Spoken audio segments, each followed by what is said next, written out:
Let's get started. Cool. All right, great stuff. Okay, so thanks everyone for joining us. This is a talk about struggle. What if we've got it all wrong about getting things wrong or getting it wrong? Just a little bit of introduction. If you don't know us, my name's Grace Marshall. I'm one of the productivity ninjas at Think Productive. I've written a few books. The first was called 21 Ways to Manage the Stuff That Sucks Up Your Time. Second was called How to Be Really Productive. And the third is the book that we're talking about today, which is Struggle. Jess, do you want to introduce yourself? Yes, so I'm Jess. I'm the head of brand at TP. I haven't written any books, hopefully one day, but I'm here to help Grace. I'll help out with the chat and yeah, looking forward to the talk. Brilliant. Yeah, thanks for keeping me company on here, Jess. It can get lonely out there. It absolutely can, yes. So it's good to be able to see at least one face. So the book, like I said, is called Struggle. It's about the surprising truth, beauty, and opportunity hidden in life's shittier moments. It is out next week, and the link that you can see on the screen there is where you'll be able to find out all about it, strugglethebook.com. So I'm going to start by start with a question, really, and ask this. When the shit hits the fan, what do you go to? What's your go-to when the shit hits the fan? What is it that you go to try and get a sense of control, to try and get a sense of like, I know what I'm doing here? Helen saying food, nice. So this time last year, a lot of us went for toilet roll, didn't we? And it's interesting. Jess, did you stockpile toilet roll? No, I mean, I got to the UK too late. It was all sold out. I was coming back from Spain, so I was one of the ones desperately looking everywhere just for one roll. Yes. Oh no, we get ours on subscription, so it's quite handy that it was just arriving and actually we had too much because we were used to having guests over and all of a sudden we couldn't have guests. But clearly some people did stockpile toilet roll because it ran out. And it was really interesting because I remember my husband saying, it's not even a stomach bug virus. Like, what's the deal here? But it's really interesting, isn't it, that sometimes when things go out of control, when things feel out of control, we tend to want to grasp for control. And the thing that we grasp for control isn't always actually something logical that theologically would help us, but it gives us that sense of feeling of control. What's coming up in the chat, Jess? A cup of tea. There's a few food related ones which I relate to. We've got wine, eating chocolate, a few things like making lists, and some video gaming, Tetris, playing on the PlayStation, and running for the hills, as Steve said. Nice one. Yeah, so it's interesting really to kind of recognize actually when that moment hits, when things are going wrong, what we tend to do is we try and grab for what's right, even if it's not right for the moment. It just gives us a sense of control. And it's an interesting thing that that kind of reaction that we have about when things go wrong, because we tend to see struggle as a sign of failure, a sign of weakness, a sign of everything's gone wrong, or maybe something is wrong with us. But what if we've got it all wrong about getting it wrong? So what if actually struggle isn't just the place where we get things wrong? What if there's something right about it in the middle of that as well? And that's something that I want to explore a little bit with you today in a few different ways. So the first is, let's look at when things go wrong. So when there's a crisis, for example. There we go. So when something's gone wrong, what do all these pictures have in common, do you think? Let's see if we can do a little bit of picture association here.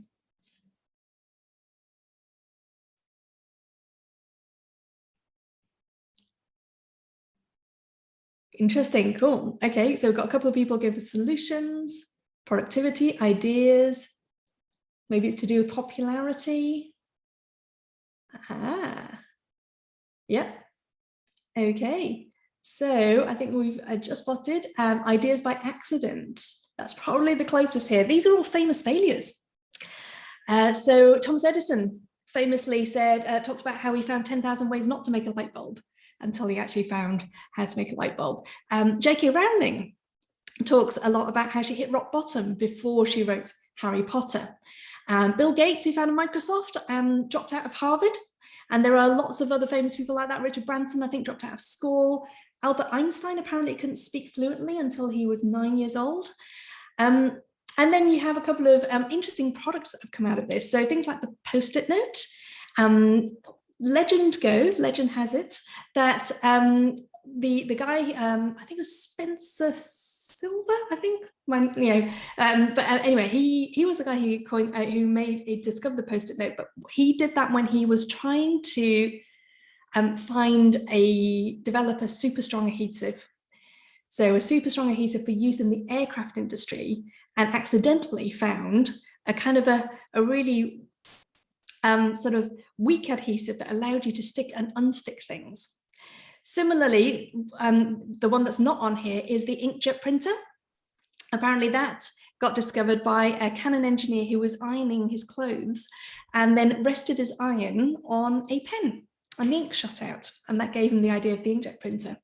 The slinky comes from a naval engineer who was fixing ship's equipment, trying to kind of use springs to give them a bit, to help with the buoyancy and help with the equipment and to stabilize them when they're out at sea. And one of the one of the kind of springs fell off a shelf, and then it just started to kind of do the thing that slinkies do. And he went, "Oh, that would make an interesting toy." And then the slinky was born. So we often look at famous failures and think, okay, this is a lesson in tenacity or persistence. They took a lot of wrong turns before they found the right one. But what if the wrong turn is precisely where the magic is?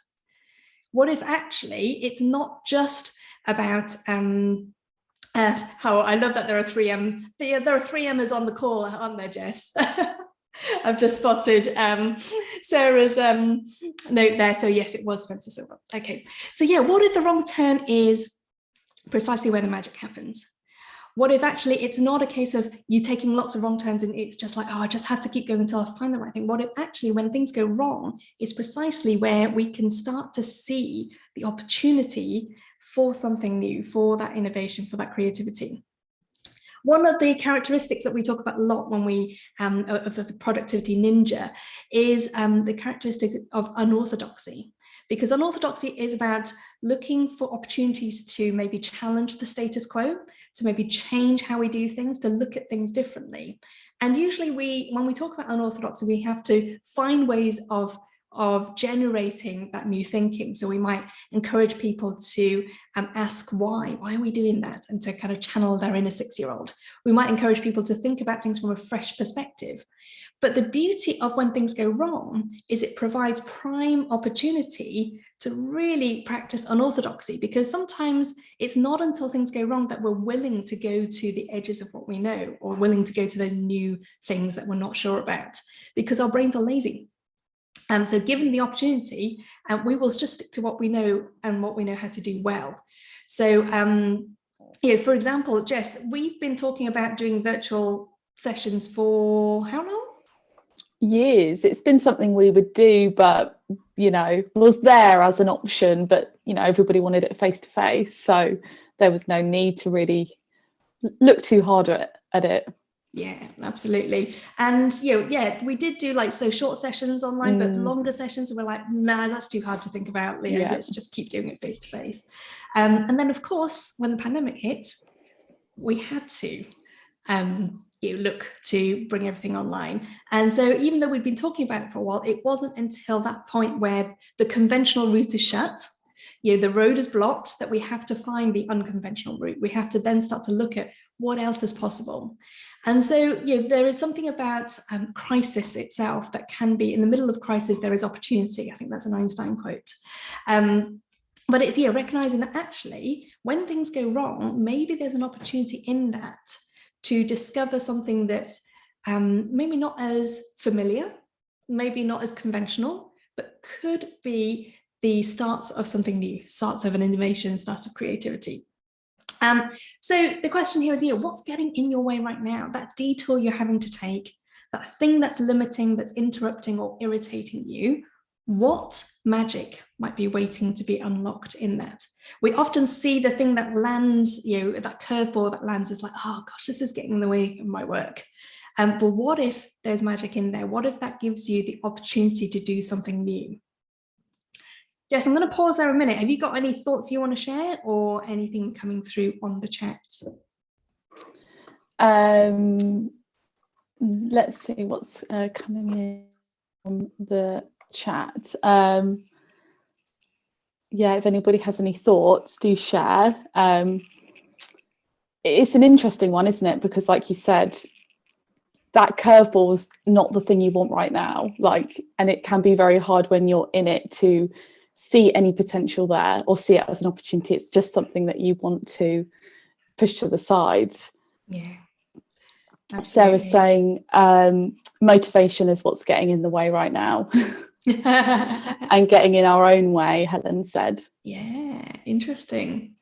Yeah, I think that's a really good point you made there, that it's the things we don't expect. So if you're a scientist and you're in a lab and you're conducting an experiment and something unexpected happens, you're like, oh, that's interesting, this is what we're here for.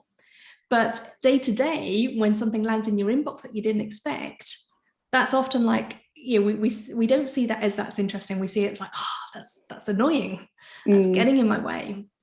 Yeah, definitely. Okay, so maybe another way of looking at those things that are getting in the way right now is to ask yourself that question, like, what magic might be waiting to be unlocked here? Because when we ask that question, we start to look at it rather than trying to look away from it. Cool, okay. So that's about when things go wrong. What about when we get things wrong? So when we make mistakes. Again, when we do our productivity ninja work, we talk a lot about being human, not superhero, and the fact that we do make mistakes sometimes, and sometimes we do get it wrong. But the thing about mistakes is, we often see it as an inconvenient necessity. It's like, damn it, I'm human, I do make mistakes. Okay, I need to forgive myself, I need to accept that I make mistakes, but let's just move on. And so, and that's really natural. It's really human, because it's costly to make mistakes, isn't it? So when we make mistakes, even though we know that we need to, even though we know that we can't always avoid mistakes, but we think of mistakes as being costly because it takes up time and attention to fix, to work around, to reckon with the impact. It also costs us our reputation as well. And interestingly, our lizard brain, the primitive part of our brain that's responsible for keeping us alive and is responsible for a lot of our emotional reactions, to the lizard brain, the emotional response to a reputational threat is the same as our response to a physical threat. Because in the days when we all lived in tribes and we would rely on each other to survive, being rejected from the tribe would be a life and death situation. So sometimes we hate making mistakes, or we fear making mistakes because we think that we're going to look a fool. We think that people are going to think less of us. We worry about what that means in terms of our reputation, our professional reputation, our personal reputation. Are people not going to be our friends anymore? Am I going to be passed up for promotion? Am I going to get fired? So those are all genuine fears. And that's what makes making a mistake costly. But I've got another question for you. And that question is, what's the cost of avoiding mistakes? So let me tell you an example. My husband works in IT, and he's a fairly senior, fairly experienced developer. So a lot of junior developers often come to him with questions. It's like, I can't figure this out. Can you have a look at this? What do you think? So they're asking him for help and they're asking for questions. And I wonder if anybody on the call here feels that pain of being the person who constantly gets asked the questions. Because you want to help, right? But it's going to take a lot of time, and actually you get to a point where, because everybody is asking you questions, you don't have time to deal with the stuff that only you can deal with. And so therefore you start becoming the bottleneck, and you start feeling like, I'm not getting anything done because I'm having to help everybody else.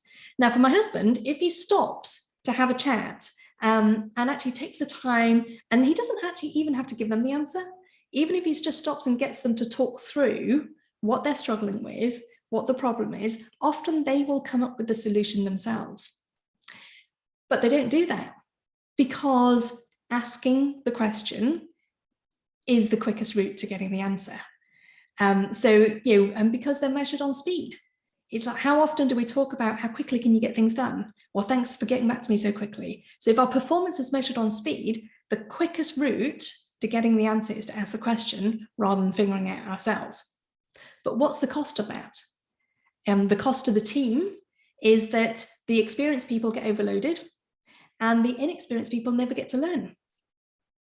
But also the cost to us individually, if we're always trying to avoid mistakes, what are the workarounds that we do?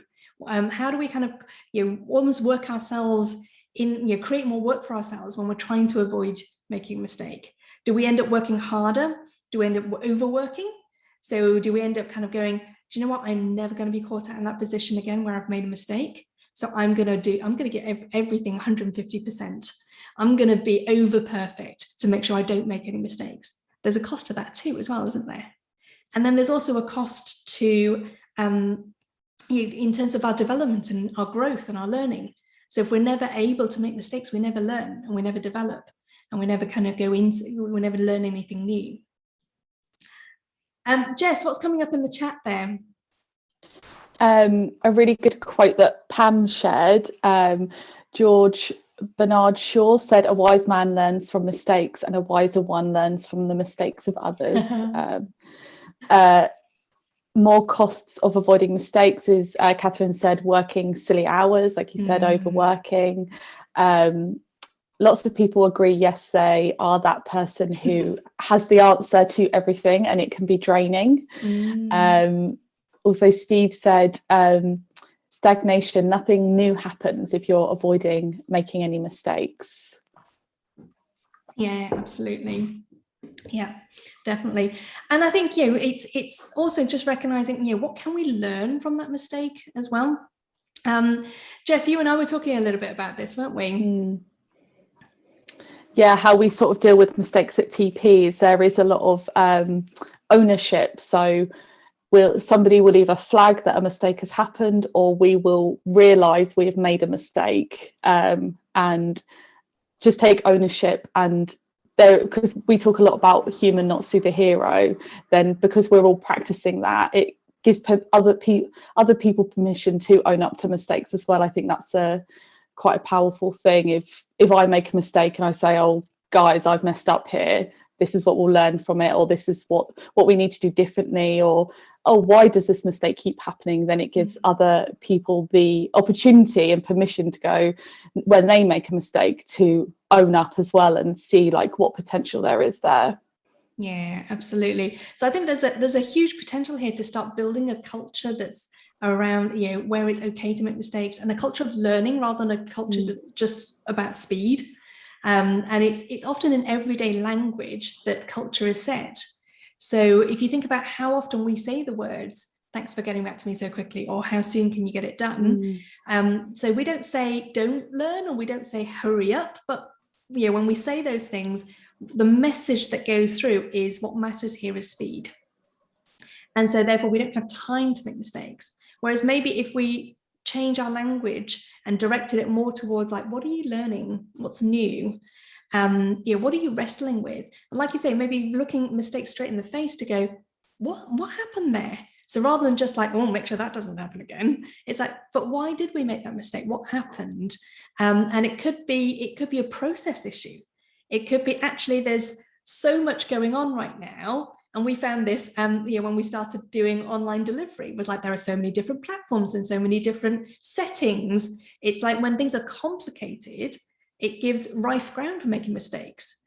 And so maybe the learning there isn't, "Oh, I need to learn to do something better." It's actually, maybe we can make an improvement in the process that will help to reduce the amount of mistakes that are happening. So being able to look mistakes straight in the eye, I think is really important there, but also building the culture that allows you to talk about mistakes openly, it is also really important as well.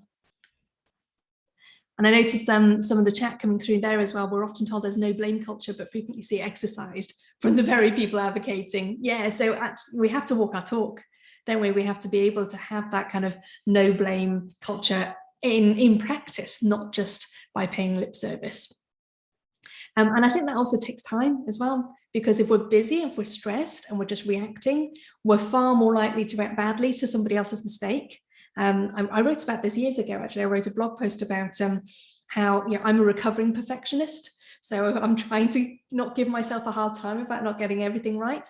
But I noticed that when my back is up against the wall, when I've got no margin for error, I'm pretty hard on other people. You know, I expect perfection from other people because I haven't got time to deal with their mistake as well. So that's the other way that our culture of speed can actually be the opposite to a culture of learning. What about when I think you're wrong, or when you think I'm wrong? So maybe when we're in conflict.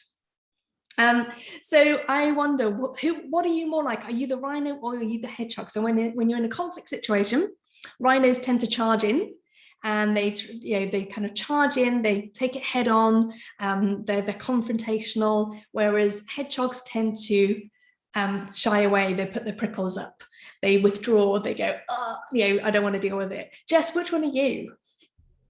I think I am both, and it depends on whether I think I'm right and then I'm the rhino, or if I am wrong and then I'm the hedgehog. So it really can be one or the other, depending on the mistake Yes. and how I feel about it. Yeah, definitely. Yeah, I think I can go between the two as well. I'm typically more a rhino. I enjoy conflict as such. I don't like going for debates or anything like that. But if I feel like there's something wrong, I'd much rather go, hang on, like, what is this thing? I need to like face it and deal with it rather than withdraw. Whereas my husband is the other way around. He's a hedgehog. So he definitely withdraws. And so that makes for some interesting conversations between the two of us. Oh, I like that, Wendy. Wendy says, I'm more like a rabbit. So when you're challenging me, I'm stunned in the headlights. So a lot of, yeah, I do like that. A lot of this comes down to our lizard brain response. I talked about the lizard brain earlier. It's the primitive part of our brain that's responsible for keeping us alive. And it will basically activate the fight or flight stress response. So fight is the rhino. I'm going to charge on ahead. Flight is the hedgehog. I'm going to, I'm going to withdraw. I'm going to hide. I'm going to keep myself safe. I guess rabbit is like the freeze response. So I'm kind of in the headlights. But neither of those are particularly helpful when there's a conflict situation. So when there's a disagreement, when you've got email rage, when that email lands in your inbox, it's like road rage, but with email. Neither of those are going to be particularly helpful. So is there another way of responding? I'm always fascinated by how customer services respond to things. So I'm going to take you back a couple of years, or at least to the time when we could travel. So imagine you're at Waterloo Station, it's a hot summer's day, it's coming towards rush hour, so the platforms are starting to fill up, and all of a sudden, all the times on the board starts changing to delayed, cancelled. You're like, what is going on here? Now, this was a particular situation I was in where I noticed that basically, I think there was fire on the lines. I think that's what was happening. So none of the trains were going anywhere. So even people who'd managed to rush through the barriers and get onto the train, they couldn't go anywhere. They were just packed into sardine cans, in stationary trains. Now, there are some people in this situation who are definitely the rhino. So some of the staff, for example, were like, what are you having a go at me for? There's nothing we can do. Stop shouting. So they're almost reacting to the stress with equal stress. And they're kind of getting confrontational, they're pushing back. And then you get some people who just disappear completely. So one particular train company, who I will not name, but they disappeared off Twitter. So all these people were kind of, getting stressed and angry and confused, and they were writing on Twitter like, what do we do? And how do we get out of here? Can you help? They just shut off their Twitter feed. They must have decided, like, there's nothing we can do here, so let's just turn it off and not look at it, and we'll come back when it's all blown over. On this particular occasion, there was one train guard who was in the middle of the platform, and he was different. He was showing up. He was making eye contact. He was shrugging his shoulders, shaking his head. He was kind of empathizing, going, yeah, I don't know what's going on either. And, as much as I do, I'm really sorry about that. Yeah, that sounds really hard. Let's see what we can do. I'll try and help. I'm still here. I'll let you know when I know anything. So he wasn't able to fix the problem, but what he was able to do was, was show up. He was making eye contact. He was bringing a sense of humanity and a sense of connection back into that situation. And it's really interesting that those are the people who look at struggle differently. They look at conflict differently. They don't see it as like, oh no, this is a really bad day at work. They're like, okay, this is why I'm here. And they look at, what's my purpose? My purpose is to connect with people and to be helpful where I can. So how do I continue doing that and to continue to kind of be in that space? And so they show up rather than shrink away or get confrontational. And they see their job as not quite fixing things, because there's nothing they can do to fix it, but just to show up. And to do that, they need to let go of their need to be right. Because if you need to be right, then actually you can't show up. But actually, if you can let go of that, you can maybe find a different role to play in that moment that still allows you to do what you do well. So these are the people who recognize that there is maybe magic in the mess, there is beauty in the chaos, and maybe struggle is the birthplace of creativity. And then there are times when nothing's wrong. It's just hard. It's slow. It's, feels like you're wading in treacle. And equally, sometimes we can feel like, gosh, I'm really struggling here. Maybe this is a sign that I'm doing the wrong thing. Or maybe there's something wrong with me. But actually, there's nothing wrong. It's just really hard. And it's really interesting that often the words I'm struggling are seen as the opposite of being productive. But maybe the thing that you're wrestling with, the thing you're struggling with, is actually the birthplace of your best work. Maybe that's the really important work, and it feels hard because maybe you've not done it before. It's new. Maybe nobody's done it before. You're innovating. Or maybe this is the stuff that's actually really going to make a difference. And again, there's going to be a part of your brain that's going to want to procrastinate. It's going to want to go, oh, do you know what?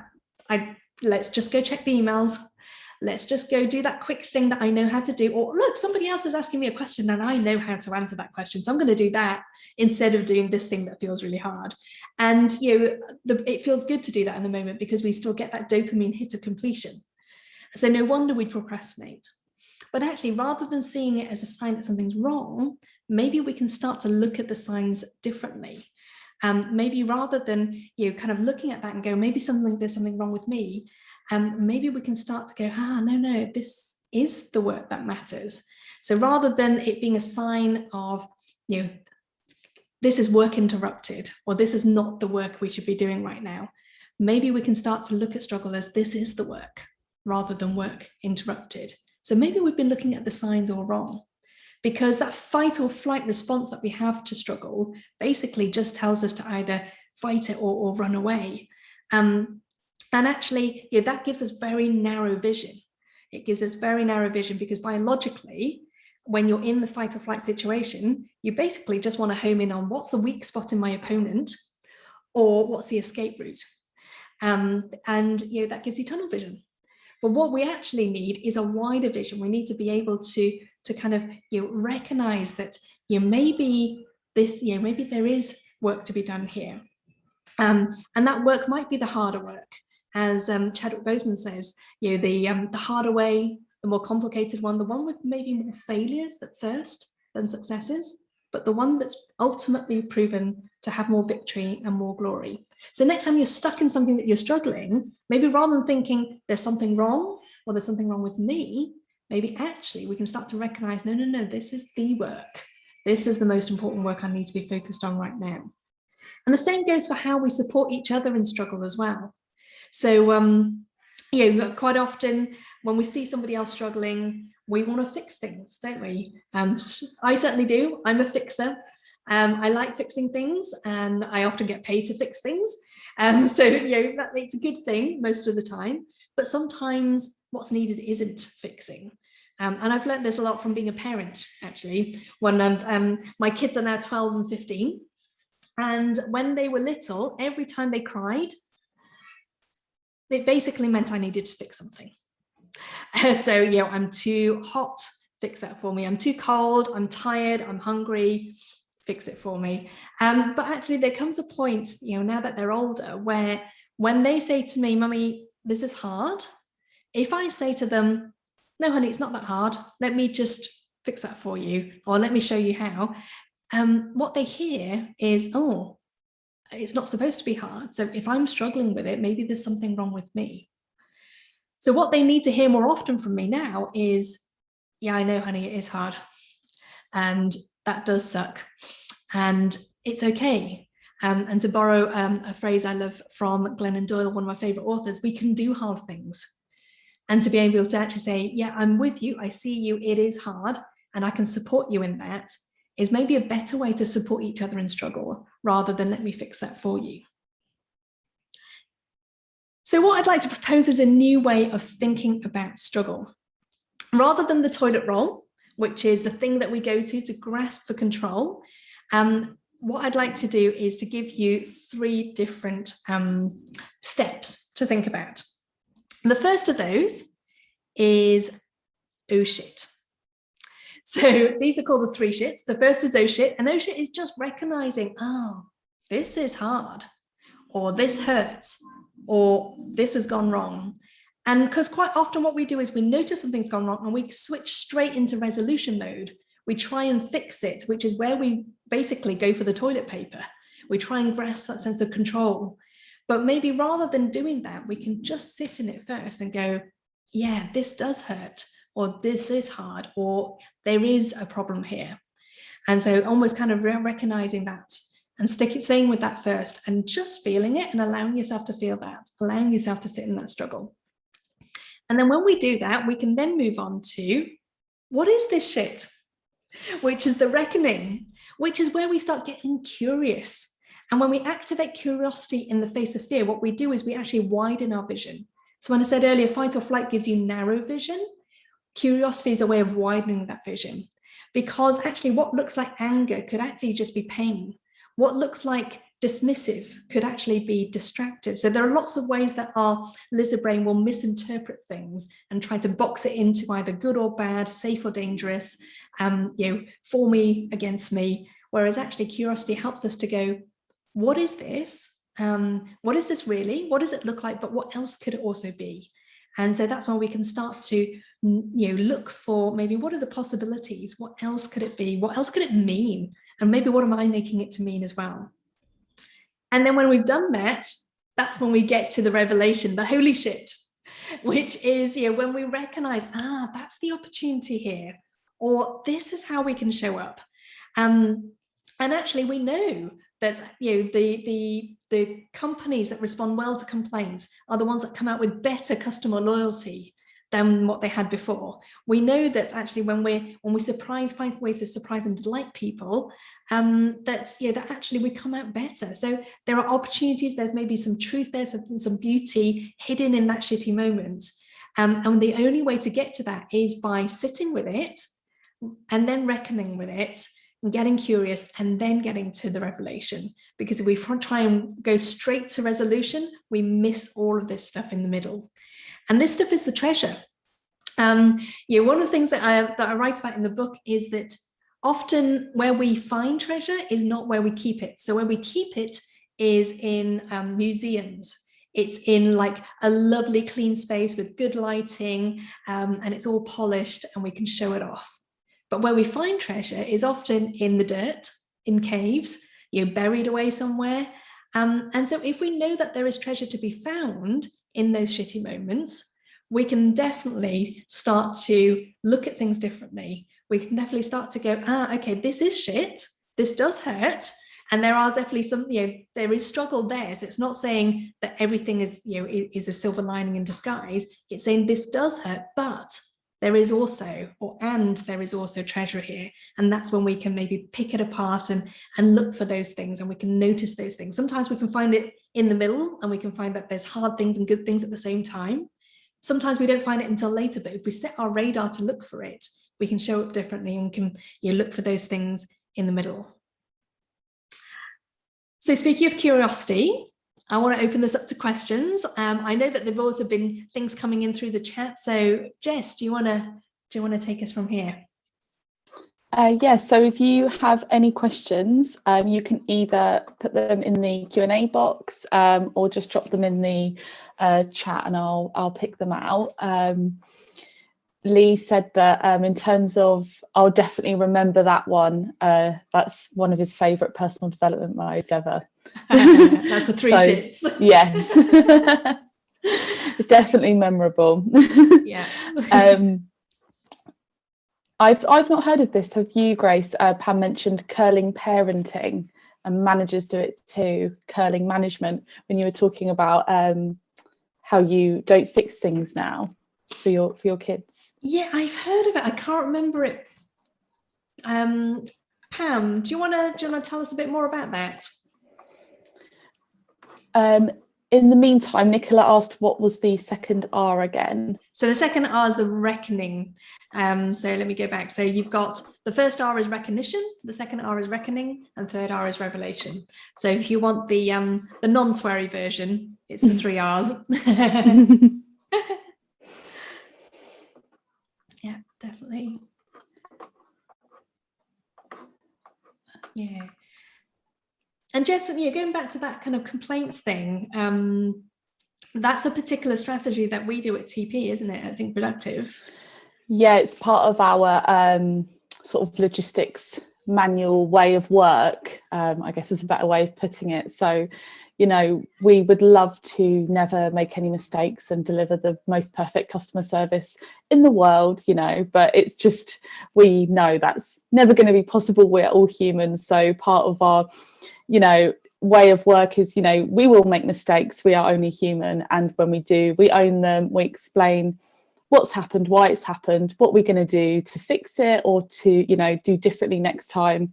And particularly just surprise and delight is what we, you can build a much more personal relationship with the people that you work with if you can both look at something that's gone wrong together, and then learn from it and understand what's happened. And we find that, we just have a much stronger connection with the people that we work with when we do things like that.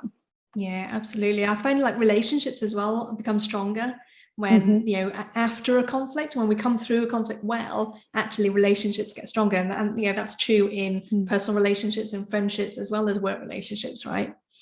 Yeah, definitely. Cool. I've got a question here for you, Grace. Do you have any particular treasures that you have found in the dirt over the years that you would like to share? Oh, wow. Gosh. Yeah, loads, and they're in the book. Is the very short Buy the book and you can find out. Yeah, there are, and it's it's all the way from like my career crisis in my mid-20s. I had my midlife crisis in my mid-20s. I talk about that a little bit in the book. But also, even just like more everyday stuff. So, when something goes wrong in my work or in my business, often those have been the times that actually have helped to refine and clarify. The other thing is boundaries. Like, I'm a really accommodating person. That's part of my personality. So often it's not until somebody's crossed a line that I know where the line is. So then the moments where somebody crosses a boundary, it's painful, it's hard, but actually that you're recognizing, okay, there's something I can learn from this. This is good information that I can use to clarify. Again, that's kind of almost redeeming that shitty situation and finding the treasure in it. Question from Ian here. So is there an easy way of spotting when to let go of fixing and when it is actually your job to do the fixing? Oh, that's a good question, Ian.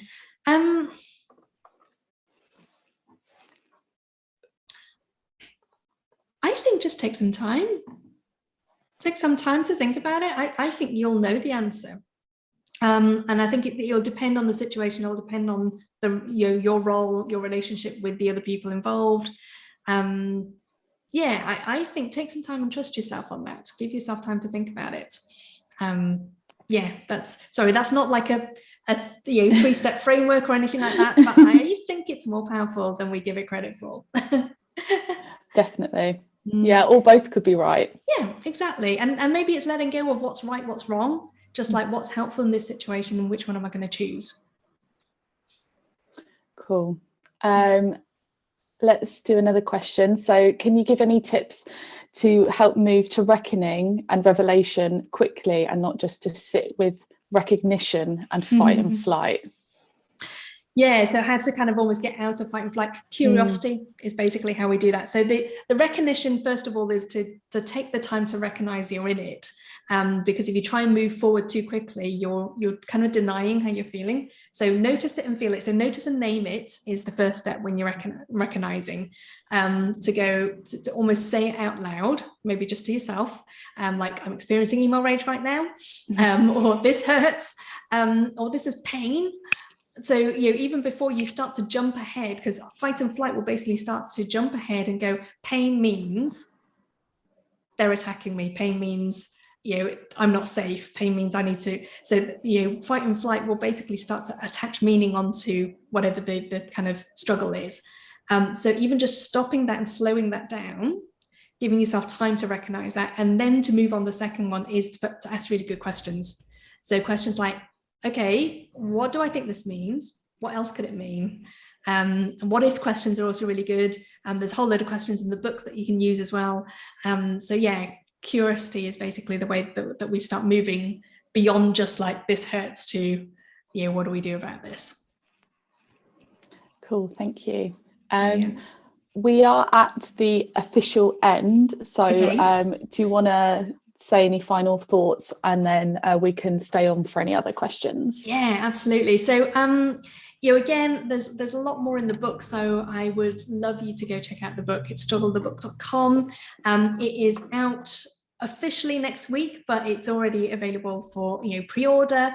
And mainly I'd love to just start that conversation with you. So this is, we started off the conversation with like, what if we've got it all wrong about getting it wrong? And I'm not here to say, well, you've got it wrong. I'm here to say, like, what if? What are some other ways of looking at struggle? What are some other ways of thinking about it? And that's what the book is. It's not a manual. It's not a how-to book, but it's a book that will get you thinking differently. And it's a book that you can pick up and put down really easily. It's in very small bite-sized chapters.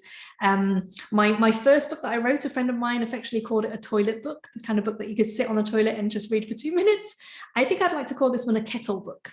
So the sort of book that you can keep by the kettle and you can pick it up and read when the kettle's boiling, or maybe with a good cup of tea, to maybe shine a different light on whatever you're struggling with at the moment. So yeah, I'd love you to check it out. So strugglethebook.com is where you can check it out. Thank you, Helen. Helen's already pre-ordered. That's great. But yeah, I'm really happy to stick around and answer some more questions. So if you are, Jess. Yeah, absolutely. Cool. We do have another question that's come in. So how can we encourage organisations to look at struggle differently and promote learning rather than speedy responses? This is the work I really want to get into. It's having those conversations. So I think it's looking at our current culture at the moment. So even when we talk about, so when organizations talk about learning, but like how often does that come into our everyday conversations? So if, for example, we're only talking about learning when we have the kind of annual reviews, and when we're talking about CPD, and if it's only L&D who are talking about learning and not managers, maybe we need to kind of shift that conversation. So rather than always talk about speed, maybe we need to start to shift the conversation, shift the language, to start talking about learning rather than just speed. But I think it's also recognizing, maybe just recognizing the costs. So even just now in this short session, when we talk about what are the costs, things have started to tick in your head to go, yeah, maybe that's something I haven't thought about before. So maybe having a conversation about what are the costs of pursuing speed solely and not pursuing learning.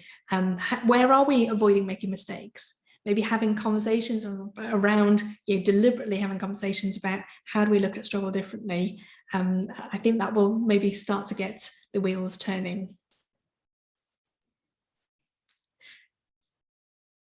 I like what Pam said. They work for a college, but only students are learners. Yeah, right. I think that's definitely something we can look at changing in terms of our culture.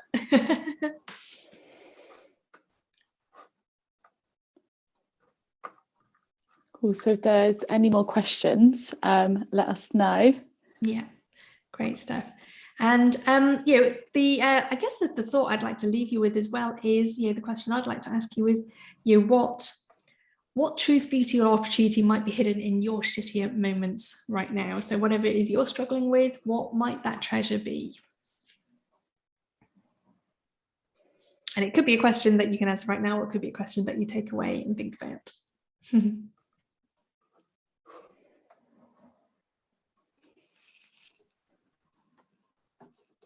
Oh, brilliant. Thanks so much.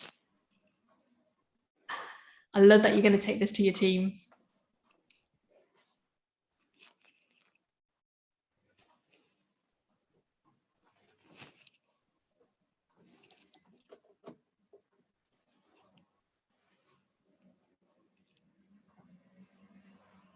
So interesting, Pam. Yeah, so looking backwards, postnatal depression made me a better parent. Yeah.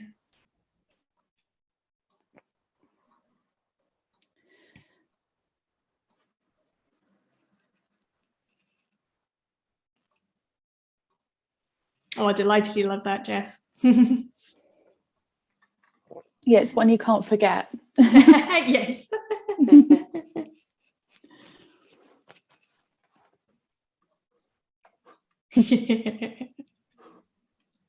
Great stuff.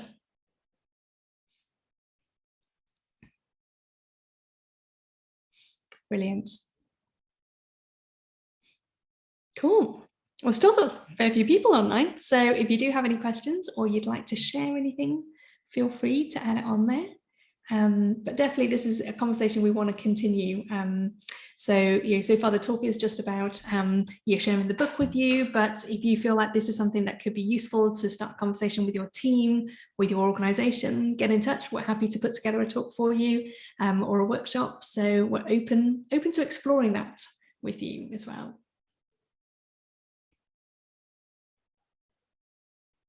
Yeah, Michelle, it's definitely easier to see the positives in hindsight. And actually, a friend of mine, Jenny Ainsworth, commented on that on a LinkedIn post recently. For her, like, the learning's always afterwards. She can't see it in the moment, she can see it afterwards. But one thing that's helped her in the moment is, even just by saying it out loud, go, this is good, there will be good in this. And it helps her to kind of stay in the moment rather than try and check out from it. So even if you don't know what the learning is until afterwards, recognizing that there will be some in the moment can still be helpful. It always, often feels like it's that the hardest bit is that moment right before you get anything good. So you've been, you've had a peak and then it feels like quite low for a long time, like the struggle goes on. And it's so easy to just give up and be like, do you know what, this isn't working, like this is crap, I'm doing it wrong, or it's not worthwhile. But that's usually like just before you get the good, or you can finally see like the positive or the light at the end of the tunnel. But it's very hard in that struggle to see it. Absolutely, it's the dip. It's a dip before you hit the peak, definitely. And I think it's that it's quite a famous picture that does the rounds, isn't there? Go, what I think success looks like, and it's like a straight line going upwards. What it really looks like, it's like you're all squiggly. And I don't think it's even one line. No. Yeah, definitely. Cool. Brilliant. Great stuff.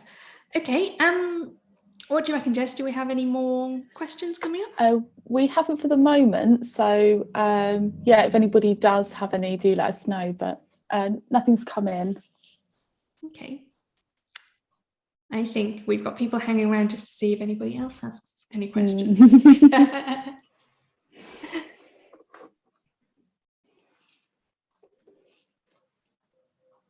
Okay, in that case, I think let's leave it here. And then if you'd like to continue the conversation with us, then get in touch. So strugglethebook.com and obviously thinkproductive.com is where you'll find us.